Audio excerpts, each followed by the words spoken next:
Hello बच्चों, आज हम लोग पढ़ेंगे संस्कृति पाठ 17 के प्रश्न उत्तर।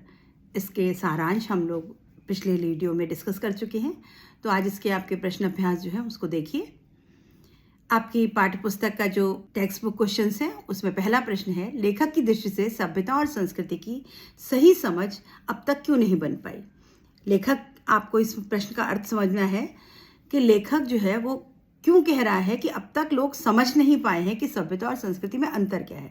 हम बातें तो करते हैं लेकिन उसका अर्थ नहीं समझते, तो इसका कारण क्या है। लेखक के अनुसार सभ्यता और संस्कृति शब्दों का प्रयोग अलग अलग ढंग से होता है। लेखक कह रहा है कि ये जो शब्द हैं दोनों, इनका बड़े अलग तरीके से हम लोग इसका प्रयोग करते हैं। जब इन शब्दों के साथ अलग अलग विशेषण लग जाते हैं, जैसे भौतिक सभ्यता, आध्यात्मिक सभ्यता, तो आर्थिक सभ्यता, तो जो समझ बन पाती है वह भी बदल जाती है। जैसे हमने आध्यात्मिक सभ्यता की बात करी तो हम भगवान से रिलेटेड बात करेंगे।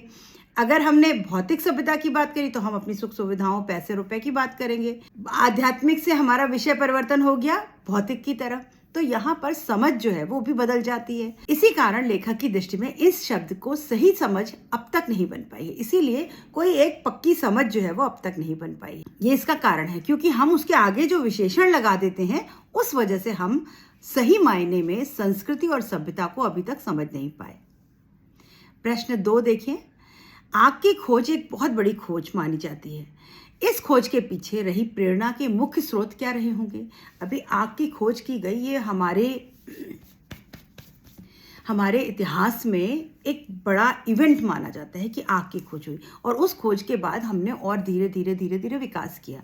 तो ये जो खोज करी, जिसने भी करी, उसको वो प्रेरणा कहाँ से मिली, उसके पास ऐसा क्या स्रोत था। जब आग की खोज हुई तो उस समय इंसान में बुद्धि शक्ति का इतना विकास नहीं हुआ था। इसी कारण उस समय के अनुसार यह खोज अपने आप में बहुत बड़ी है। आज जो हम खोजें करते हैं, बड़ी बड़ी खोजें करते हैं, आग उसके आगे क्या चीज़ है। लेकिन आज हम विकसित हैं, हमारी बुद्धि का विकास हो चुका है, हमारे पास सुख सुविधाओं का विकास हो चुका है, विज्ञान का विकास हो चुका है। लेकिन जब आग का विकास हुआ तो उसके में बहुत ज़्यादा विकास नहीं हुआ था और चीज़ों का। इसीलिए ये आग की खोज उस समय के हिसाब से बहुत बड़ी खोज मानी जाती है। रोशनी की आवश्यकता एवं भोजन को पकाना, यह 2 बातें आग के आविष्कार की मुख्य प्रेरणा रही होंगी। लाइट नहीं होती थी, अंधेरा होता था, तो लोगों को परेशानी होती थी, तो शायद अंधेरे से बचने के लिए उन्होंने ये किया होगा। या फिर हो सकता है उन्होंने खाना पकाने के लिए, क्योंकि पहले जब आग नहीं थी तो लोग क्या करते थे, आदिवासी लोग वो क्या करते थे, सब कुछ कच्चा खा लेते थे, पेड़ से तोड़ा खा लिया। मांस भी वो कच्चा खाते होंगे, या मांस शायद नहीं खाते होंगे। तो उन्होंने ये आग का आविष्कार किया और फिर उन्होंने इसको भून करके, पका करके खाना शुरू किया। क्योंकि जब अंधेरे में मनुष्य कुछ नहीं देख पा रहा होगा तब उसे रोशनी की आवश्यकता महसूस हुई होगी। साथ ही कच्चे मांस का स्वाद पसंद नहीं आता होगा, इस कारण उसे आग की आवश्यकता की इच्छा हुई होगी। ये सब हमारे अनुमान हैं कि उनके पास इसकी प्रेरणा के स्रोत क्या थे। तो ये 2 कारण हो सकते हैं, आप पॉइंट बना के लिखेंगे ये। प्रश्न 3 है, वास्तविक अर्थों में संस्कृत व्यक्ति किसे कहते हैं। जो व्यक्ति अपनी बुद्धि और योग्यता के बल पर कुछ नया आविष्कार करने की क्षमता रखता हो, उसे वास्तविक अर्थों में हम संस्कृत व्यक्ति कह सकते हैं। लेखक के अनुसार कि जिसके पास ये कैपेसिटी है, ये कैपेबिलिटी है कि वो कुछ नया सोच करके कुछ आविष्कार कर दे, उसको हम संस्कृत व्यक्ति कह सकते हैं। जिसमें यह क्षमता जितनी अधिक होती है वो उतना अधिक संस्कृत होता है। जैसे न्यूटन ने गुरुत्वाकर्षण के सिद्धांत का आविष्कार किया तो वह एक संस्कृत व्यक्ति था।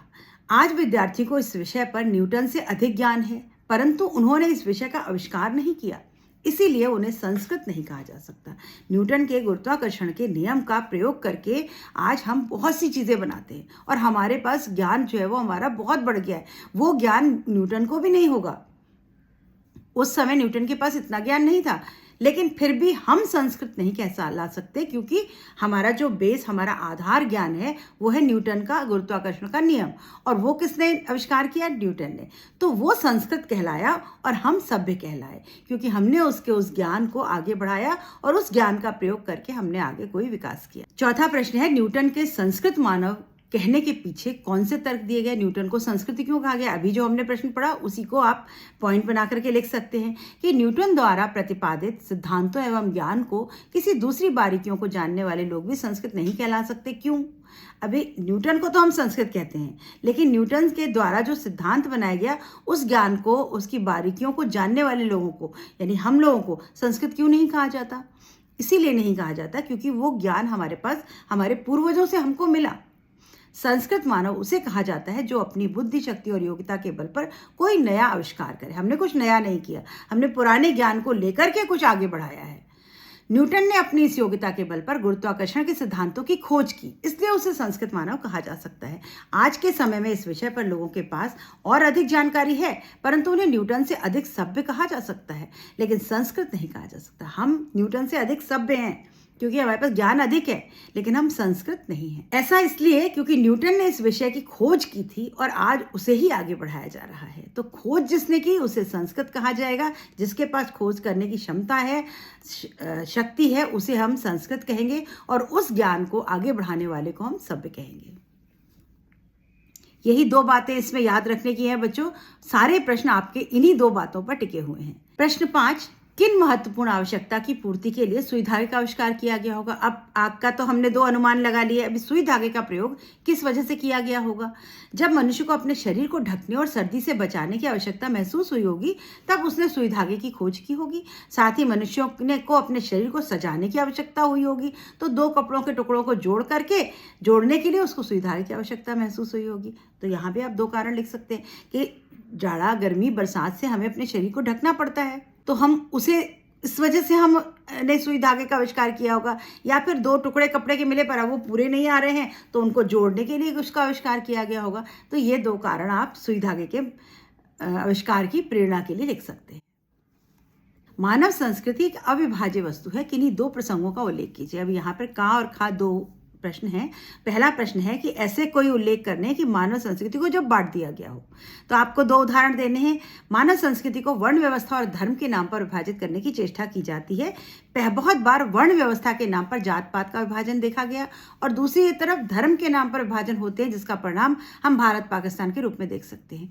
आपके हमारे इतिहास में बहुत उदाहरण दिए हुए हैं। हमने यहाँ पर देश में काम को बांटने के लिए काम के बंटवारा किया कि सुविधा हो जाए, तो हमने पंडित, शूद्र, वैश्य, क्षत्रियों में बांट दिया, लेकिन उसको संस्कृति ही अलग कर दी कि नहीं ये पंडितों की संस्कृति तो है, वो पढ़ेंगे, और जो शूद्र हैं उनकी संस्कृति क्या है कि वो केवल सफाई का काम करेंगे। तो हमने वर्ण के नाम पर, जाति के नाम पर हमने यहाँ पर बंटवारा कर दिया, जिससे कि मानव का कल्याण नहीं हुआ, मानव का बुरा हुआ। तो ये संस्कृति के नाम पर लोगों को बांटने की चेष्टा की गई। दूसरा, धर्म के नाम पर, तुम हिंदू, हम मुसलमान, हिंदुओं की संस्कृति अलग, मुसलमानों की संस्कृति अलग, और इस धर्म के नाम पर इतना झगड़ा हुआ, मार काट हुई, और हिंदुस्तान पाकिस्तान अलग कर दिया गया, देश का बंटवारा कर दिया गया। तो हमने संस्कृति के नाम पर लोगों को विभाजित करने का काम किया, और लेखक के अनुसार संस्कृति अविभाज्य है, जैसे बांटा नहीं जा सकता। संस्कृति का एक ही परिणाम होता है, मानव की भलाई। जिसमें मानव की भलाई नहीं, वो संस्कृत नहीं। इसका खा देखिए कि मानव संस्कृति ने अपने एक होने का अभी विभाजन का भी आपने परिणाम देखे, 2 उदाहरण दिए। अभी आपको ऐसे भी उदाहरण इतिहास में मिलेंगे जब मानव संस्कृति ने एक होने का उदाहरण दिया हो। क्या क्या हो सकता है? आपके पाठ में एक उदाहरण दिया गया है कि कार्ल मार्क्स ने मजदूरों के हित के लिए आवाज़ उठाई और अपना सारा जीवन संघर्ष में बिता दिया। कार्ल मार्क्स ने मजदूर के हित के लिए अपना पूरा जीवन संघर्ष करते करते बिता दिया, अपने सुखों को नहीं देखा। तो क्या था? उनके मन में मजदूरों के प्रति प्रेम भावना थी, और वो ये चाहते थे कि उनका भला हो। यहाँ पर एक उदाहरण आप ये लिख सकते हैं। दूसरा, सिद्धार्थ अर्थात गौतम बुद्ध ने अपने महल को आराम और घर केवल मानव कल्याण के लिए छोड़ा था। सिद्धार्थ, जो महात्मा बुद्ध का नाम था, उन्होंने अपना घर बार सब छोड़ दिया था, बीवी बच्चे छोड़ के चले गए थे। क्यों? क्योंकि वो चाहते थे कि मानव का कल्याण हो, और मानव मात्र के लिए उन्होंने अपना पूरा जीवन दांव पे लगा दिया। यहाँ तक कि बाद में अपने बेटी और बेटे को भी धर्म के प्रचार प्रसार में लगाया, और उनका धर्म जो है वो किसी को जाति और धर्म में नहीं, जाति भेद में नहीं बांटता, वो सबको एक मानते हैं। तो 2 उदाहरण। तीसरा उदाहरण बच्चों, जब कोरोना आया हमारा अभी ताज़ा ताज़ा उदाहरण है कि जब कोरोना आया तो हमने क्या किया, हमने तब क्या हिंदू धर्म, मुसलमान, सिख, ईसाई देख करके वैक्सीन लगाई थी, या अस्पतालों में उनका इलाज हमने धर्म के नाम पर किया था? नहीं ना। हमने केवल मानव मात्र के कल्याण के लिए अस्पताल खोल दिए, बड़ी बड़ी बिल्डिंग्स को अस्पताल में कन्वर्ट कर दिया, पता नहीं कितने लोगों ने हमें ऑक्सीजन और दवाओं का सप्लाई किया। हमने बिना हिंदू मुसलमान देख कर के लोगों का इलाज किया। वैक्सीन लगाई तो हमने ये नहीं देखा कि किसको, कौन सा किस धर्म का है, कौन सा किस जाति का है। केवल उम्र का बंटवारा करके हमने कैटेगरीज बना करके वैक्सीन दी, और वो जो कैटेगरी बनाई गई थी वो इसलिए नहीं थी कि किसी में भेद करना है, वो सिर्फ इसलिए था कि सबको मिल सके। और इतने बड़े देश को, इतनी आबादी वाले देश को वैक्सीन लगा देना इतना आसान काम नहीं था बच्चों, बहुत बड़ा काम हुआ है ये, और तभी हम इस महामारी से उभरे हैं। तो आप 2-3 उदाहरण अपने अंकों के अनुसार देंगे। 2 नंबर का प्रश्न तो 2 उदाहरण दे दीजिए। बुक का जो है कार्ल मार्क्स और गौतम वाला बुक का जरूर दे दीजिए। 3 नंबर का प्रश्न हो तो तीसरा आप अपने मन से लिख सकते हैं और इसको बहुत इलेबोरेटेड आंसर इसका लिख सकते हैं। प्रश्न 6, आशय स्पष्ट करिए। आपको यहाँ पंक्तियों का अर्थ बताना है। पंक्ति है, मानव की जो योग्यता उसके आत्मविनाश के साधनों का आविष्कार करती है, हम उसे उसकी संस्कृति कहें या असंस्कृति। अभी हमारे पास बहुत योग्यता है, मैं बहुत बड़ी साइंटिस्ट हूँ, लेकिन मैं ऐसे बम बनाती हूँ जिससे कि पूरी की पूरी दुनिया तबाह हो जाए, तो क्या मैं संस्कृत कहलाऊंगी या असंस्कृति कहलाऊंगी? मैं असंस्कृत कहलाऊंगी। क्यों? क्योंकि मेरी जो क्षमता, मेरी जो शक्ति, मेरी जो बुद्धि है वो किस लिए हो रही है? मानव के विनाश के में काम आ रही है। तो ऐसी बुद्धि, ऐसी क्षमता संस्कृत नहीं कहला सकती, असंस्कृत कहलाती है। उत्तर देखिए, मानव सदियों से अपनी सुरक्षा के लिए चिंतित रहा है, उसके लिए उसने अनेकों आविष्कार किए। जब मानव अपनी रक्षा के लिए, मानव रहित और आत्महित के लिए आविष्कार करता है तो मानव कल्याण की भावना से जुड़ा हो तो हम उसे संस्कृति कहते हैं, परंतु जब आविष्कार के पीछे भावना और योग्यता का उपयोग विनाश के लिए किया जाए तो हम उसे संस्कृत नहीं कह सकते। विनाश की भावना से जुड़कर आविष्कार असंस्कृत बन जाए। अगर बच्चों यहाँ पर आपके मन में एक प्रश्न आ रहा होगा तो फिर तो एटम बम नहीं बनने चाहिए, बम के गोले, तोपें नहीं बननी चाहिए। वो बननी चाहिए। क्यों बननी चाहिए? कि आज सामने वाला दूसरा देश अगर हमसे ज़्यादा ताकतवर है तो वो कभी भी हमारे ऊपर हमला कर देगा और हम तो ख़त्म हो जाएंगे। तो हमें अपने सेल्फ डिफेंस के लिए, अपनी आत्मरक्षा के लिए ऐसे परमाणु हथियार या हथियारों को रखना पड़ता है, उनका आविष्कार भी करना पड़ता है, लेकिन उनका प्रयोग इतनी इमरजेंसी में किया जाना चाहिए कि जब उसके पास कोई चारा ना बचे, या अपने सेल्फ डिफेंस, अपनी एक रक्षा के लिए हमको ये काम करना पड़ता है। तो जो एटॉमिक वॉर की बात होती है वो क्यों होती है? क्योंकि हम लोगों से अपनी रक्षा चाहते हैं और कुछ नहीं चाहते। हम मानव विनाश में उसका प्रयोग कभी नहीं करेंगे, और हम हिंदुस्तानी, हम भारतीय तो कभी भी मानव विनाश में विश्वास नहीं रखते। रचना और अभिव्यक्ति। लेखक ने अपने दृष्टिकोण से सभ्यता और संस्कृति की परिभाषा दी है। आप सभ्यता और संस्कृति के बारे में क्या सोचते हैं, लिखिए। आप क्या सोचते हैं? हम भी वही सोचते हैं जो लेखक सोचता है। लेखक ने अपने दृष्टिकोण से सभ्यता और संस्कृति की जो परिभाषा दी है उसके अनुसार इन 2 शब्दों का प्रयोग उनके अर्थों में किया जाना चाहिए। अलग अलग विशेषण लगने से इनकी परिभाषा और भिन्न भिन्न हो जाती है। मनुष्य के रहन सहन का तरीका सभ्यता का हिस्सा है। हम जो रहन सहन हमारा है ये हमारी सभ्यता है, और जिंदगी को जीने का तरीका वो हमारी संस्कृति है। संस्कृति जिंदगी का चिंतात्मक और कल्पनात्मक मेल है। जब हम बात करते हैं ना संस्कृति और सभ्यता की, तो संस्कृति सभ्यता का क्या मतलब है बच्चों?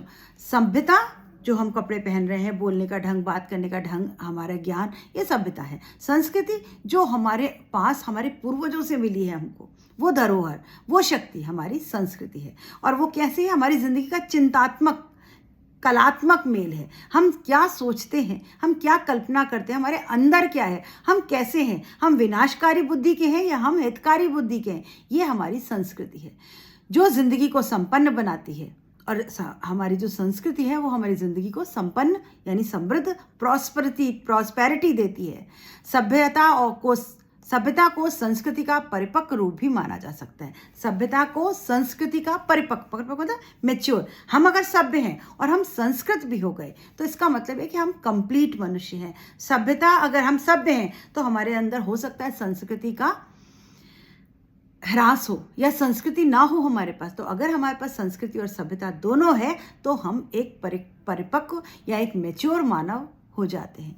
तो हमारे पास, हम एक मैच्योर पर्सन को दोनों का ध्यान रखना पड़ेगा, सभ्यता भी और संस्कृति भी। भाषा अध्ययन, निम्नलिखित सामासिक पदों का विग्रह करके समास का भेद लिखिए। अभी बच्चों समास आपने पढ़े हैं, समास जो है उनमें आपको अर्थ बताना है। पहले आपको समास का पूरा ज्ञान होना चाहिए, तभी आप इसमें भेद बता सकते हैं। गलत सलत, जहाँ उल्टा विलोमार्थी शब्द होते हैं, बीच में हाइफन से जुड़ा होता है और एक युग्म शब्द बनाते हैं, वहाँ द्वंद्व समास होता है। गलत और सलत, जहाँ और शब्द का लोप हो जाता है, वहाँ द्वंद्व समास होता है। तो ये है द्वंद्व समास।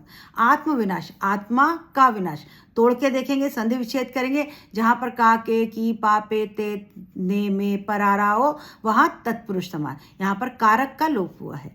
महामानव, महान है जो मानव, यहाँ पर मानव की विशेषता बता रहा है, यानी विशेषण और विशेष का संयोग है, तो यहाँ पर कर्मधारय समास होगा। पद दलित, पद से दलित, यहाँ से यानी कोई कारक का लोप है तो तत्पुरुष समास। हिंदू मुस्लिम, हिंदू और मुस्लिम द्वंद्व समास। यथोचित, जहाँ पर यथा, आ, बे लगता है, प्रति, ऐसे जहाँ अव्यय लग जाता है, पहला पद अव्यय हो, वहाँ पर अव्ययी भाव समास होता है, तो यथोचित में अव्ययी भाव समास है। सप्तऋषि, जहाँ पहला पद संख्यावाचक होता है, वहाँ पर द्विगु समास होता है, तो यहाँ 7 ऋषियों का समूह, द्विगु समास।